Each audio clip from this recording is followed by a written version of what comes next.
Welcome to the Bothy Storytelling Podcast. My name's Calum, Lykan, and I'm your host. Now, today's show is a live recording that we did last week for a performance called Back Alley Tales. This was actually a show that was created back in August. It was a walking tour in Kensington for the Calgary History Week. What we did is Karen, Gummo and myself, the wonderful storyteller that I worked with, she created a series of tales from her family history. But because I don't have history in Calgary, I decided I would look at the tales of Cappy Smart and some of the other local colourful characters. But when we took it to the live show last week at Shelf Life Books, we decided to change things up. We decided that Karen would still do the Gummo family, but I would do Edinburgh Back Alley Tales, just to give it a bit of a Tale of Two Cities twist. So this episode is just going to be all about that show. I'm going to play you the live recording, but when I listened to the audio track, I realised it was about an hour and 20 minutes of a show, and I felt that might be a little bit too long for the average listener who might be listening to this while commuting. So what I'm going to do with this particular podcast is split it in two. So this is going to be episode 4, and you're going to get episode 4.5, a bonus episode, and it's going to be the two sections of Back Alley Tales. Now, as always, the Bothy Storytelling Podcast is sponsored by Calum, Lykan Storytelling, a Scottish storyteller in Calgary. And if you're looking for any corporate workshops or storytelling performances, this is the storyteller to go to. Calum, Lykan, storytelling.com. Now, ladies and gents, without any further ado, sit back, relax, and enjoy Back Alley Tales with myself, Calum Lykan, and Karen Gummo, with the wonderful percussion from Nate. Right, welcome everyone. It's lovely to see such a nice turnout for the event. We love hosting events here with Tales, and we're very excited for tonight as well as for the upcoming event on February 28th. If you would like to come back for that one as well. My name is Michaela, and I'm the events coordinator here at Shelf Life. We love to host a variety of events here, and we encourage you to browse the bookshelves in between during the event. Oh, after the event. After the event. Save. And we have food and drink set up in the back, and we encourage you to buy any books if you'd like up at the front shelf. So, without further ado, I'd like to make a brief acknowledgement. So, we acknowledge the lands of the Treaty 7 people, the Blackfoot from Siksika, the Kainai, and Piikani, the Dene Sarsi from Tsuut'ina, and the Stoney Nakoda from Morley, the Bearspaw, Chiniki, and Wesley First Nations.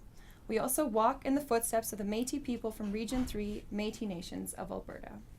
So, without further ado, I pass it over. Good evening. Thank you, Michaela. And thank you to Joanne and to Will and to all our beautiful friends at Shelf Life Books who support us with great beauty. This is Calum. You can tell this bit is really well rehearsed. Good evening, ladies and gents, and this is Karen Gummo, and we will be commencing the stories shortly with Karen. Tonight is a kind of story session that evolved from a walking tour we did for Calgary History Week. And it was based in Kensington with the Gummo family, and then because I had no history here, I focused on some of the local Calgary, Cappy Smart sort of stories and things like that. But for this event, we thought we'd mix it up a bit, and we're going to have the Gummo family history, but we thought because it gives me an excuse to wear my kilt... You don't need it. I know. Shush. I'm not supposed to ruin that. I thought I would give you the Back Alley Tales from Edinburgh. Some of the darker history from Scotland. So we're going to get a tale of two cities tonight. So I hope you do enjoy. Sunnyside, Calgary, Edinburgh, Little Edinburgh. And to give spice to the stories, we have Nathaniel Chang, jazz percussionist. Thank you, Calum. I will sit down and let you do your thing. We are part of Tales, the Alberta League encouraging storytelling. We're finding stories in the back alleys. In the back alleys. Sunnyside, Edinburgh.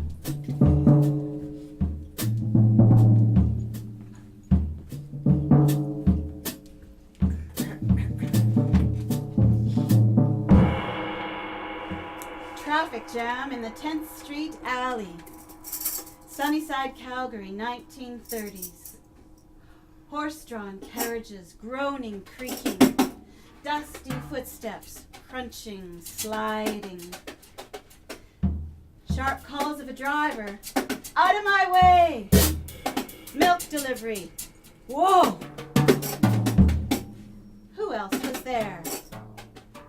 There were confectioners, fruiterers, cleaners, dyers, grocers, bankers, butchers, buyers, hardware, drugstore, fish and chips, bakers stretching fingertips, library, lunch counter, odd job shop, post office, shoemaker, beauty stop,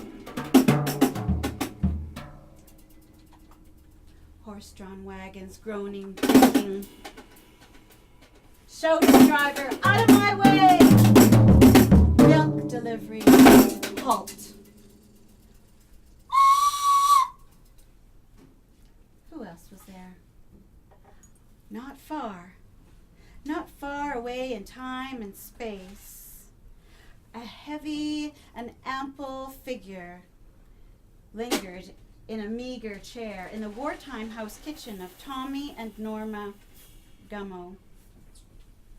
It was Agnes Gummo come to visit, the mother-in-law. 4 children prattled inside and outside a back door as Norma did her best to concentrate on preparing the evening meal. Tommy Gummo, streetcar driver, was not off shift yet. Agnes Gummo, matron of the family business, mountain woman, survivor, keeper of secrets, freely offered advice about preparing the meal. Norma, what are you doing with those potatoes? I don't cut them that way. Where did you get the meat? Did you get it at Safeway? Norma braced herself, always preferring the advice of her very own mother. She asked to change the subject. You mean the Safeway store that you built? Yes, said Agnes. Yes. What year was that? Said Norma, seeing now that she could distract the conversation into memories of days gone by. It was 1932 we built that store and rented it out to Safeway, and they're still renting it. We lived in a house in the back, on and off, for we were living in the mountains. Who were your neighbors? Asked Agnes. Oh, not Agnes. Who were your neighbors? Asked Norma. Oh, you mean in Sunnyside? Said Agnes. For we didn't have any neighbors in the mountains. Yes, Sunnyside, said Norma, smiling again, and rolling out the dough for a pie for dessert. Oh, well, there was Alfredo Battisto. He worked at Hunt's Boneyard. He liked to bring home auto parts. Your father-in-law liked to stand in the alley wailing the tales with Alfredo Battisto. And there was, William Hewson. He was superintendent of government telephones. We were one of 4 households on the block from the river to First Avenue who had a telephone. So we didn't have too many nosy Parkers. And there was Harry Lee. He was projectionist at the Strand Theatre. I always wanted to ask him if he screened those classic silent films that they filmed at Lake Louise when we were there. Eternal Love, Snowblind. I remember the women at Lake Louise going all googly-eyed over John Barrymore. He was quite the looker. Who else was there? Oh, there was Charles Bailey. He was shoemaker. I think he fixed Tommy's ski boots. And then Minnie Hewitt, who made the best fish and chips. Well, I felt darn lucky to have all those conveniences at my doorstep. When we lived in the mountains, it was a whole day's journey. Well, 3 hours travel by train to get our groceries. Who was there? Who was there? Confectioners, fruiterers, cleaners, dyers, grocers, bankers, butchers, buyers, hardware, drugstore, fish and chips, bakers stretching fingertips, library, lunch counter, odd job shop, post office, shoemaker, beauty stop. Oh, I could tell you more. But there's something else to hear now. From Edinburgh.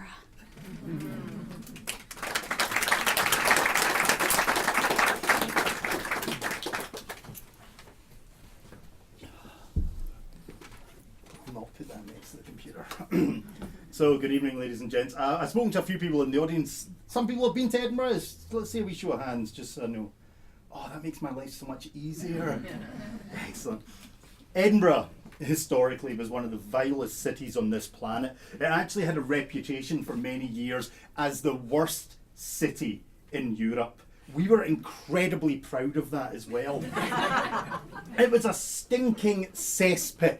At its peak, half a mile by a quarter of a mile. And it was said that between 30 and 60,000 people were crammed into that tiny wee space over about a kind of couple of 100-year period. It was a walled city, it was nasty, it was vile. We didn't have sewers or running water. We effectively peed, pooed, vomited, food scraps, dead rats. Your grandmother's passed away. You do deal with them all the same. There's a bucket in the corner of every room. And that's filled with all the refuse, and then it's flung out the window. So Edinburgh was vile, and it was nasty, and it created some of the greatest stories that I've ever had the privilege of telling. Some of the greatest, darkest, most delightful characters have come out of that city. And the first one that I wanted to talk to you about today is a gentleman called Deacon Brodie. Now, does anyone have any knowledge of the Deacon? Good. So I can just make it all up. Deacon Brodie was born into wealth. He was living in Edinburgh when it was this vile and nasty time. But you see, the old city of Edinburgh, Old Reekie, the old town as we now know it, was a mixture of money and poverty all interwoven together. So you literally could have the wealthiest families living next to people in the gutter. This was their life. Deacon Brodie's family were filled with wealth. They have a close called after them. Closes in Edinburgh are alleyways or back streets. We called them closes. They're little weaving, winding passageways. And Brodie and his family had Brodie's Close. That immediately tells you they had wealth and prosperity. And of course they did. His father was a councillor and a cabinet maker by trade. And when the father passed on, Brodie inherited it all. He got all the money, the lands and everything. And Brodie was set up for life. But unfortunately, he was not a man to live, shall we say, the normal life of an everyday fellow. This is a man that took his money and saw opportunity. And he saw great opportunity in that city because Brodie loved to live. He got married young. He started his family young. They had money, prosperity and respect. He followed in his father's footsteps, a cabinet maker and also on the city council. Brodie was a made man. and his life was good. But you know what? That was too easy. Brodie started to enjoy his wealth too much. He would go into the dark side of the city. He enjoyed visiting the gambling dens. He enjoyed drinking till all hours in the morning. And my goodness, Brodie was fair fond of the ladies. That's the politest way I can put it, folks. It was actually said if he couldn't get a young lady back to a bed the normal way, he was more than happy to pay for it. He was a man that loved his vice, and every night he would go out drinking, debauching, gambling his wealth away. But of course, that started to pay on Brodie, because you see, when you start to meet women, they start to get connected to him. He's a charming fellow, and all of a sudden he doesn't just have his wife, he's got 2 mistresses. All of a sudden he just doesn't have one family, he's got bairns popping up left, right and centre. We know from the records there's about 6 illegitimate children had to him over a very short period of Edinburgh. And this man keeps going. But of course, money starts to dwindle because he's gambling it. And by all accounts, he was rubbish at gambling. He was drinking it. And of course, he's now supporting multiple families. So Brodie starts to lose his money. And he's got to come up with plans to get by. He can't let his wife know where all the money's going. That would be the end of him. So Brodie works a really simple plan. Edinburgh's a traditional city. He is a cabinet maker and he has locksmithing skills to boot. Brodie knows that when he's going into all the rich homes and the expensive businesses, everybody does the same thing. You open up your home, you take the big key and you hook it at the back door. Brodie knows exactly where everybody's key is at any point in the day. So when he's in a home, basically working in these beautiful wealthy properties, he just needs to wait for the opportunity. When no one's looking, he would get the key, he would make an impression of it. And this allowed him to return to his workshop and cast keys for multiple properties throughout the city of Edinburgh. And Brodie took advantage of this by night drinking, womanising, gambling and occasionally robbing people blind. Now, he was a very smart man because he didn't actually take everything. He would sneak in and take 1 or 2 choice items, enough to see him through. And this is how he got by for many, many months, just taking little items so nobody would notice. But eventually, the balance isn't working out. He's starting to lose more than he's stealing. Things are getting serious for our Brodie. So he comes up with his master plan. He decides, a man of his intelligence and charm, his skills, this will be easy. I'm going to rob the Customs House of Edinburgh. It's a big job.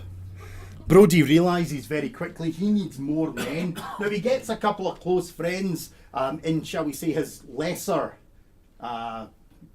frequenting areas, not the genteel ones, we're talking about the rough and tumble ones, and he thinks this is enough, but he realises after a few months of planning, no, we need more, and he gets desperate. He goes into one of the local taverns and just hires 2 heavies. And that is his downfall. After months of planning and preparing for this great heist, they go in under the cover of darkness. Brodie is happy. The historical accounts are unsure if he was actually inebriated or not. This is not the way to plan a heist or to act on a heist. But they go in, they open the customs office, they all sneak in, and to their absolute shock, it's empty. There's nothing there. After months of after months of dedicated planning, he realises he's got his dates wrong. They'd actually emptied the customs house and sent it off to London that very morning. So now he's there with this group of men all expecting wealth. And there's nothing. They start tearing the place apart. And the accounts say they found £11. They were expecting thousands. Well, you can understand these men are rather unhappy. They start roaring and bellowing quietly because they're still in the customs office, but they start kind of a wee bit of pushing and making accusations, and then things go from bad to worse. All of a sudden the door opens and in walks one of the customs officers. He's basically come on his daily, nightly rounds, and he walks in to encounter this group of men that shouldn't be there. And this is Brodie's downfall, because one of the men he hired, one of these thugs, leaps on the customs officer and physically beats him to death in front of all the men. And now there's trouble, because no longer are they just common thieves, they're now murderers. And this is a problem from them all. They all scatter to the winds, worried, fearing the worst and hoping that nobody saw them. But there's guilt and there's issues, and of course there's a loss of money. Brodie and his men were actually arrested within 2 days of the customs office incident. They could not understand why they were arrested. Nobody had seen them. This was absolutely impossible until they counted their numbers. And they realised someone was missing. No honour amongst thieves, ladies and gents. One of the men had actually been walking down the high street in Edinburgh and seen a rather lovely wanted poster with a hefty reward. And he basically went to the city guards and handed himself in, pleading, oh my gosh, the terms escape me. Innocence. Innocence. There's a correct term and it has just totally slipped my mind, but he basically gave them all up for his own safety. And basically he was given a small bag of coin and got to walk out the city while Brodie and all his men were rounded up. It created a massive hoodoo in the city because people were shocked. Here is an honourable, respectable man who is now in jail, and various members of the council were petitioning to save him. Various money men were hoping to get him free, but there was too many people that wanted to make an example. Oh, if you can hang a man of wealth, no one will stand against the government. So Brodie knew his days were numbered. On the fateful morning, they had built the gallows in front of St Giles Cathedral. Brodie and his men were all taken up. The ropes were placed around their necks and they were all dropped. It is actually said the gallows that Brodie was hung on was one of his own invention. This is a lie. But there is actually good cause to believe it was a new design gallows, and it's believed that he, through his work within the council, had actually introduced it into the system. And it was the first time it had been used. And Brodie and his men all hung to death in front of St Giles Cathedral. Unless you know the story. Because to this day, none of us know. None of us actually know if Deacon Brodie died. He was clever and resourceful and cunning, and he had one thing none of the other men had: money. There is a great rumour that says Brodie actually faked his own death. He was able to potentially bribe the hangman. Has anyone ever been hung to death in the audience? No? Okay. There is There is a little known thing that literally the size of the knot is the difference between choking and snapping, and a good hangman can do it to within about 1 millimetre of length to make sure one or the other. So if Brodie had hung or bribed the hangman, all the hangman needed to do was adjust the knot, so when he dropped, nothing snapped, he just choked. It's also believed that Brodie had bribed somebody to smuggle in a brass tube that he could swallow to keep his throat open. Now I know you're all sitting there going, oh come on. Oh, conspiracy theories, aren't they cute? Yeah. But there's a couple of pieces of evidence that actually make us believe that he did get away with it. The first one is this: he hired a doctor for after his hanging. None of you have been hung to death, ladies and gentlemen, so I'm presuming you don't know that you don't need a doctor when you're dead. But basically Brodie had hired a doctor. As soon as his body dropped, it was taken off the rope. He was whisked away to his doctor and disappeared. Nobody physically got to see his body. He disappeared from sight. So the belief is that the doctor checked him over, put him on a horse and sent him down to the docks. and Brodie did get away. Originally he'd planned for the Netherlands, but the first time he went to the Netherlands, his plan was to actually get to the Americas. So there's a good chance he managed to get away. But the second piece of evidence, which is far more compelling, and it's why we believe that Brodie did actually fake it all and get to the Americas, is because a couple of months after his burial, the council were forced to dig him up. The city was going wild with rumour. So Edinburgh Council said, we will dig up and check. And they did. They got Brodie's grave and they dug it up and they looked inside the coffin and they closed the coffin and they buried it. And they never disclosed what they had discovered inside. And to make matters worse, we now don't even know where that man is buried. We've lost the site of his grave because Edinburgh's a city that was full of riots and fire, and documentation has been lost. So we to this day will never know if Deacon Brodie lived or died.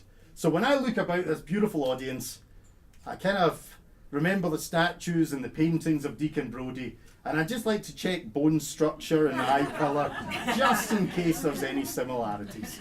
Thank you.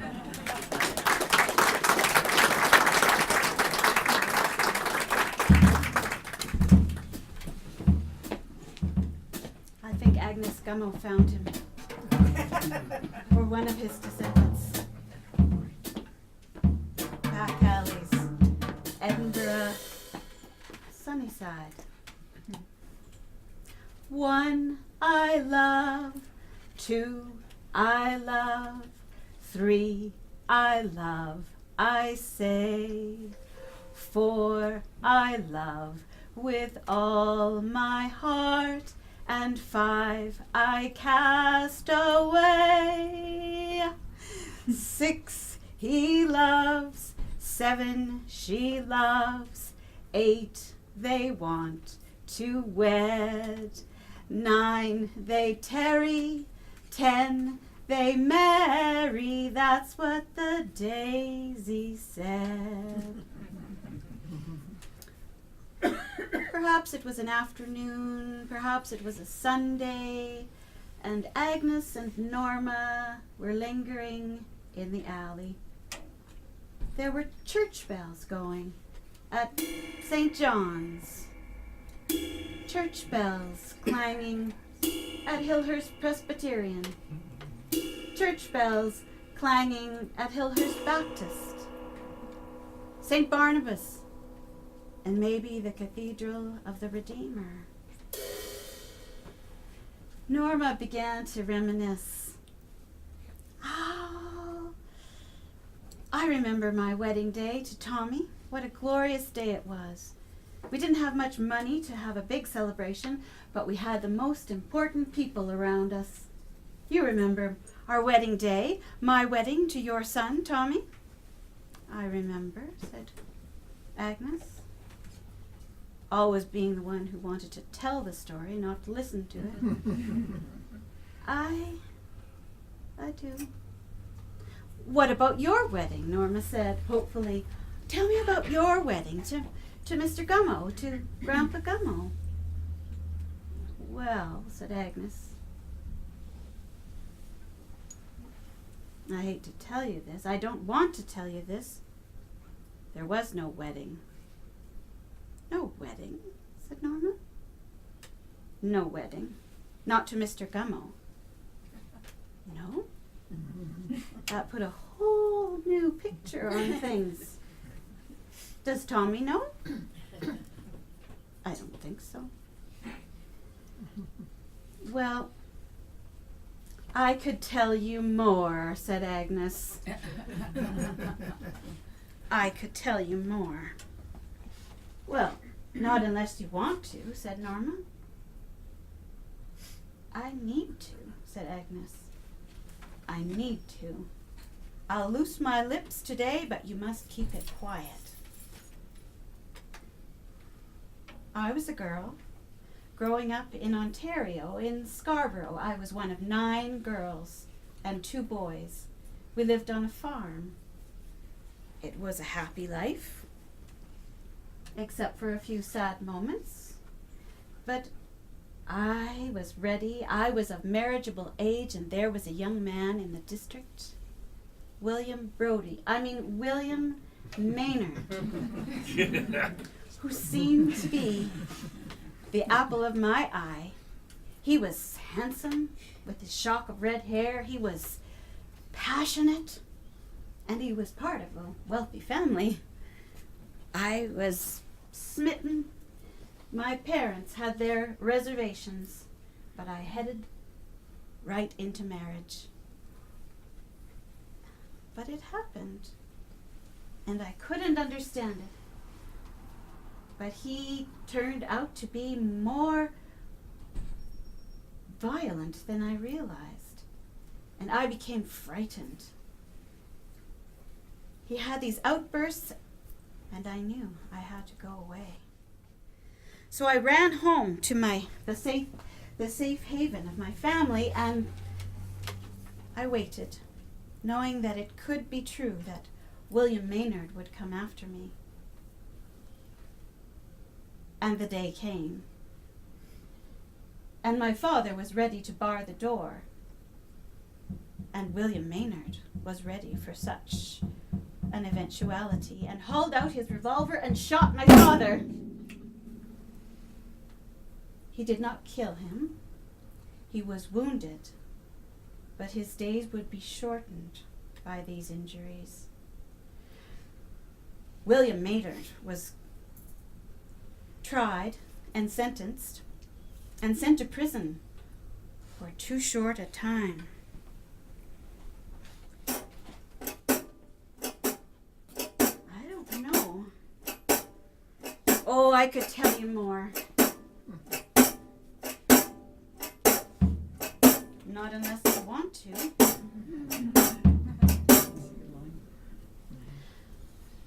Well, William Maynard came out of prison, and I went back to him. It was against my family's wishes. I went back to him. We had one child, Wilfred. We had another child, Molly. But William Maynard had burned his bridges in Scarborough, Ontario. And we decided to head out west to Alberta, where we could get a fresh start. That journey on the train with a toddler and a babe in arms was exhausting.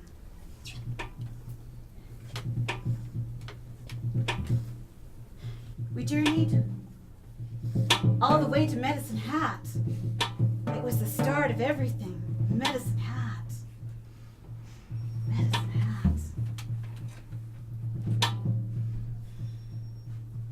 I got a job with a Mr. Thomas Butler Gummo. His wife was dying, and I could look after his dying wife. My baby would bring sweet kisses to the dying woman. My toddler would distract her from her pain and sorrow.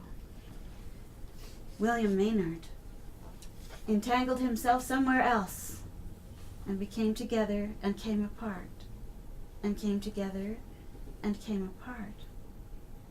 But I was a good caregiver for Mrs. Eunice Gummo.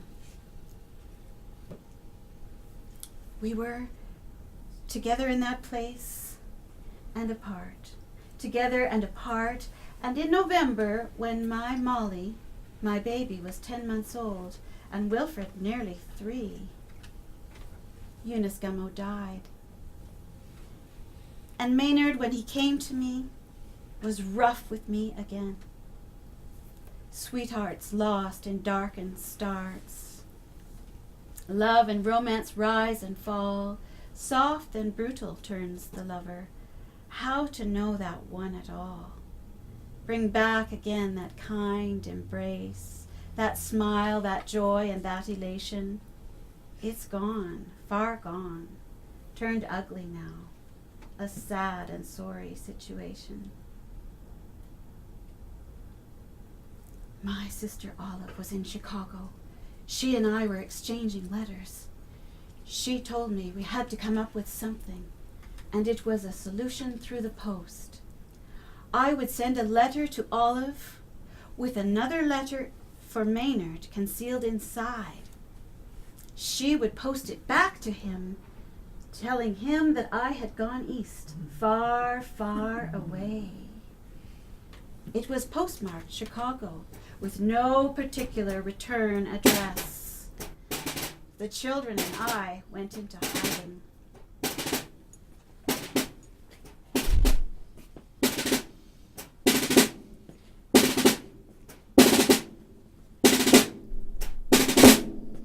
William Maynard received the letter. William Maynard puzzled. He searched, but there were sources in the community, supporters in the community, who kept us hidden. When there was a report from someone at the train station that William Maynard had been seen boarding the train headed eastbound, the children and I came out of hiding and into the light of day. Mr. Gummo, ever our supporter, gave us shelter. We would make a plan together, Mr. Gummo and I, for a fresh start. We would board a train eventually, headed westbound to the coast of British Columbia.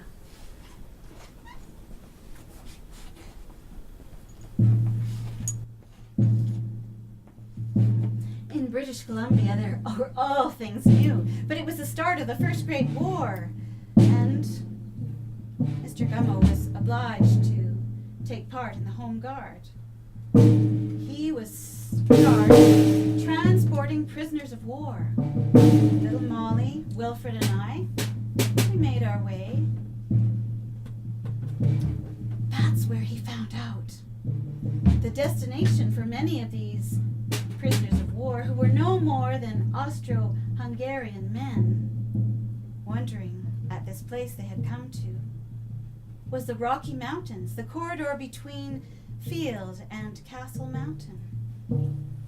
There was a business opportunity. There were timber berths offered for those who would enter into the lumbering business. We could take that up. Our young family, we could take that up. Thomas Butler Gummo, my partner, would find the Rocky Mountains a heavenly place. No beauty, no place he'd seen as beautiful as that. He described it to me. We would move partway toward our destination, Salmon Arm, 2 miles to the south. I would be a domestic on a farm. He would do the handiwork. Our first child together, Thomas Butler Gummo Jr., was born. We would collect some cash and wait out for 2 years until our baby was more mobile.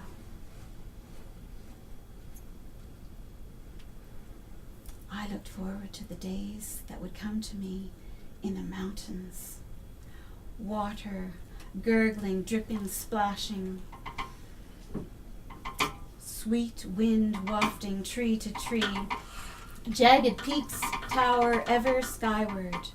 Lift our spirits to soar so free.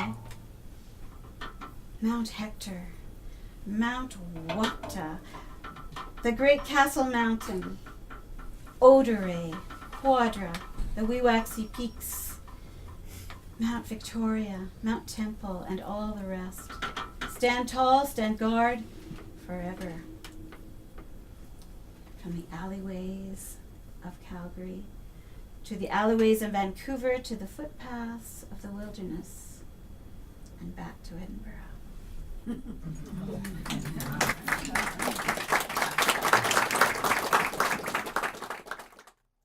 And that was Back Alley Tales with myself, Calum Lykan, and Karen Gummo, and the wonderful Nate on percussion. I hope you enjoyed that.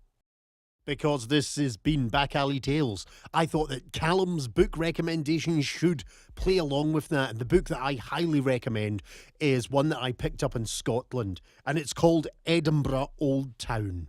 It's written by Stuart Hardy, Donald Smith, and with tales from the wonderful late great storyteller John Fee. These stories are filled with passion and gore and beautiful elements of Edinburgh's history, and the bell ringer story, which you will hear in 4.5, comes directly from this book. I absolutely love it. Now, I know that you can get this on Amazon. I'm not going to say you can get it in any bookshops because it's by Luth Press, Luath Press, which is a Scottish company. And basically, Luth, just so you know, is Rabbie Burns's dog's name. So there's a little bit of a history as well relating to the last podcast.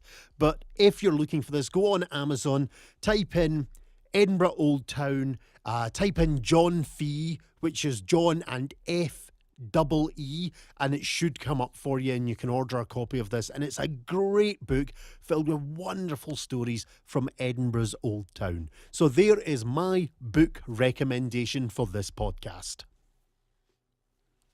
Now, in the goodwill of passing it on and also recommending other podcasts and YouTube channels, I want to recommend one that I did an interview with just a couple of weeks back, Inside the Goblin Universe. It is another paranormal one, a bit like the Paranormal Heart that I spoke about in an earlier episode, but I highly recommend these guys. Absolutely fantastic couple of gents that are running it. Ronald Murphy and Brian Bowden. Hopefully I've got that name right. And I had a chat with these guys and we spent about an hour and a half on the phone, and it was just such good fun. Really nice guys, really good interviewing, just fun and relaxed. If you're looking for something about the supernatural or just weird and wonderful happenings around the world, I know they've done things on Bigfoot and many other topics, but if you're looking for an interesting podcast which covers just a variety of paranormal and supernatural activities, weird and wonderful goings on around the world, highly recommend Inside the Goblin Universe. Fun, relaxed, really entertaining, and if you've got a story to tell or if you're involved in any of that, do actually get in touch with these guys. Look up on their Facebook page, which is, of course, Inside the Goblin Universe. You'll find their details, drop them a line, and they're always willing to chat to new people.